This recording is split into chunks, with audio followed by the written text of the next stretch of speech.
Salut tout le monde. Bon, allez, je continue ma lecture de Samarcande, un livre de ouf malade, ultra épique.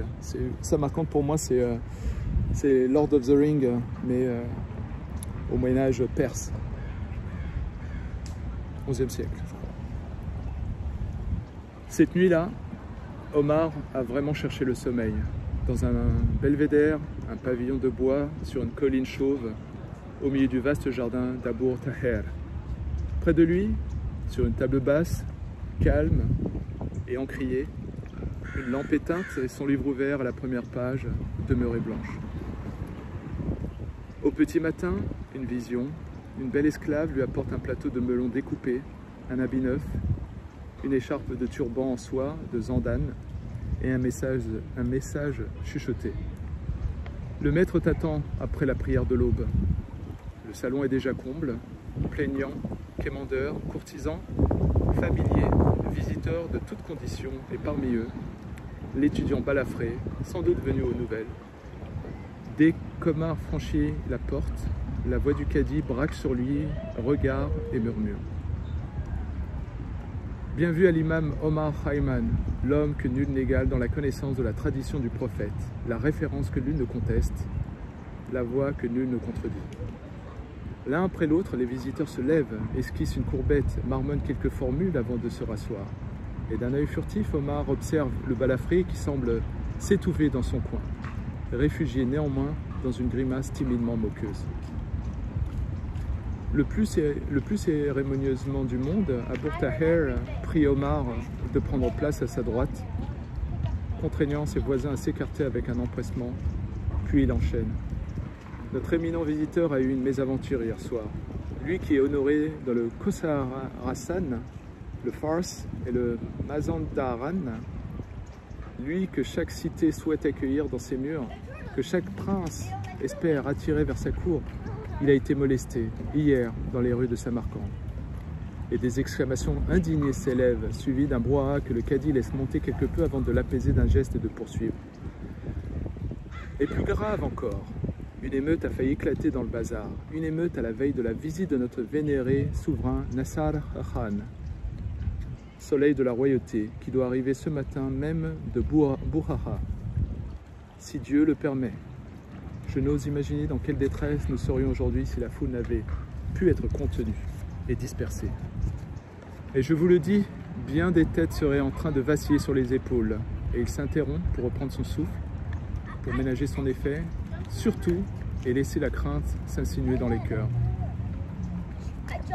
Fort heureusement, l'un de mes anciens élèves, ici présent, a reconnu notre éminent visiteur. Il est venu m'en avertir. Et du doigt, il désigne l'étudiant balafré et l'invite à se lever. « Comment as-tu reconnu l'imam Omar ?» Et en guise de réponse, quelques syllabes balbutiées. « Plus haut, notre vieil oncle ici ne t'entend pas, » hurle le cadi, désignant une vénérable barbe blanche à sa gauche. J'ai reconnu l'éminent visiteur grâce à son éloquence, énonce péniblement le balafré, et je l'ai interrogé sur son identité avant de l'emmener chez notre cadi. Tu as bien agi, si l'émeute s'était poursuivie, le sang aurait coulé, et viens donc t'asseoir près de notre invité, tu l'as mérité. Et tandis que le balafré s'approche d'un air faussement soumis, Abour Taher glisse à l'oreille d'Omar. S'il n'est pas devenu ton ami, du moins ne pourra-t-il plus s'en plaindre à toi en public. À voix haute, il poursuit.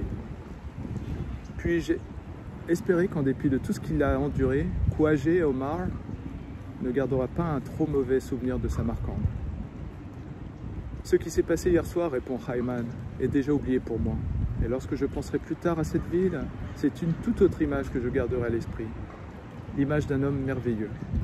Je ne parle pas d'Abour Taher.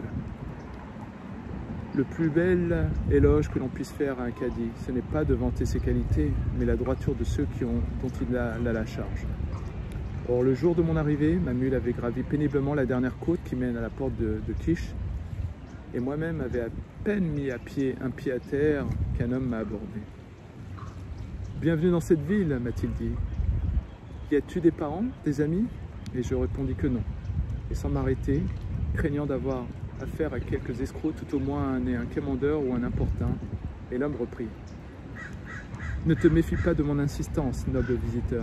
C'est mon maître qui m'a ordonné de me poster en ce lieu, à l'affût de tout voyageur qui se présenterait pour lui offrir l'hospitalité. L'homme semblait de condition modeste, mais vêtu d'habits propres et n'ignorant pas les manières de gens de respect. Et je le suivis, et à quelques pas de là, il me fit entrer par une lourde porte, et je traversai un couloir voûté, pour me retrouver dans la cour d'un caravansérail, avec un puits au milieu, des gens et des bêtes qui s'affairaient, et tout autour, sur 2 étages, des chambres pour les voyageurs. L'homme dit « Tu pourras rester ici le temps que tu voudras. Une nuit ou une saison, tu y trouveras couche et nourriture et fourrage pour la mule. » Quand je lui demanderai le prix à payer, il s'en offusqua. « Tu es ici l'invité de mon maître. Et où se trouve cet hôte si généreux que je puisse adresser mes remerciements ? Mon maître est mort depuis 7 ans déjà, me laissant une somme d'argent que je dois dépenser en totalité pour honorer les visiteurs de Samarcande. Et comment s'appelle ce maître que je puisse au moins raconter ses bienfaits? Seul le Très-Haut mérite ta gratitude, remercie-le. Il saura par les bienfaits de quel homme grâce lui est rendue. Et c'est ainsi que pendant plusieurs jours, je suis resté chez cet homme, et je sortais et revenais, j'y trouvais toujours des plats garnis de mets délicieux, et ma monture y était mieux soignée que si je m'en occupais moi-même. Omar a regardé l'assistance, cherchant quelques réactions, mais son récit n'a éveillé aucun éclair. Sur les lèvres, aucune question dans les yeux, devinant sa perplexité. Et le cadi lui explique. Bien des villes prétendent qu'elles sont les plus hospitalières de toutes les terres d'islam, mais seuls les habitants de Samarcande méritent pareil titre. À ma connaissance, jamais aucun voyageur n'a eu à payer pour se loger ou pour se nourrir. Et je connais des familles entières qui se sont ruinées pour honorer les visiteurs ou les nécessiteux. Et pourtant, jamais tu ne les entendras en tirer gloire ou vantardise. Les fontaines que tu as pu observer à tous les coins de rue, constamment remplies d'eau fraîche pour désaltérer les passants, il y en a plus de 2000 dans cette ville, faites de terre cuite, de cuivre ou de porcelaine, et toutes offertes par les gens de Samarcande. Crois-tu qu'un seul homme y graverait son nom pour s'attirer des remerciements? Je l'admets, nulle part je n'ai rencontré pareille générosité. Mais me permettriez-vous cependant de poser une question qui me hante l'esprit?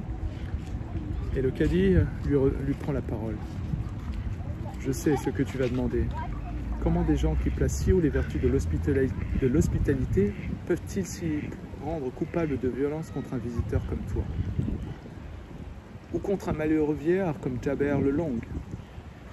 La réponse, je vais te la donner. Elle tient en un seul mot, la peur. Toute violence ici est fille de la peur.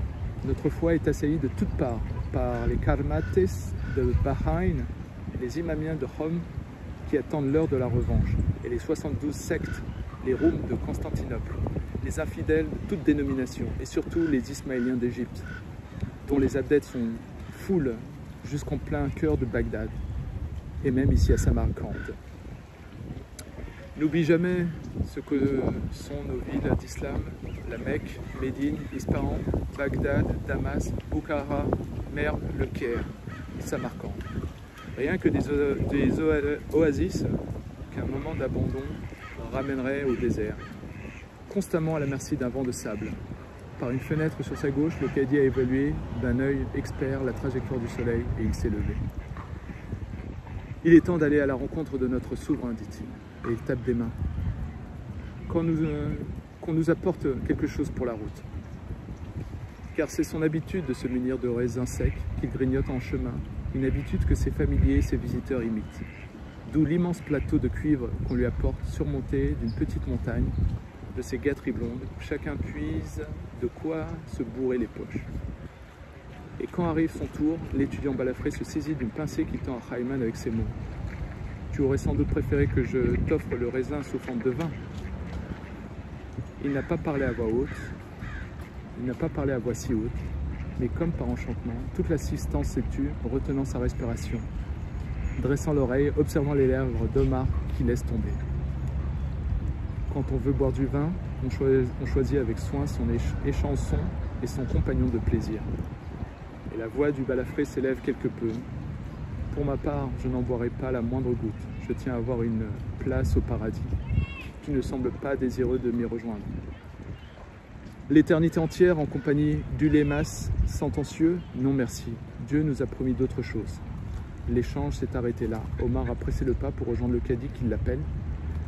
Il faut que les gens de la ville te voient chevaucher à mes côtés. Cela balayera les impressions d'hier soir.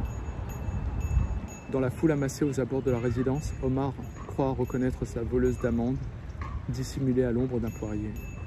Il ralentit à la recherche des yeux. Mais Abu Taher le harcèle. « Plus vite, malheureux, à tes os, si le Khan arrivait avant nous. » Voilà. Demain, je commencerai la page 30. Ah, merci. Ah, c'est cool, hein. Mes lectures, elles font à peu près 10 minutes en moyenne, 10-11 minutes. Oh, ça me fait plaisir de relire ce livre et m'imaginer ce que pouvait être Samarcande à l'époque. Et d'imaginer un monde avec autant d'altruisme et en même temps autant de violence et de risque de violence.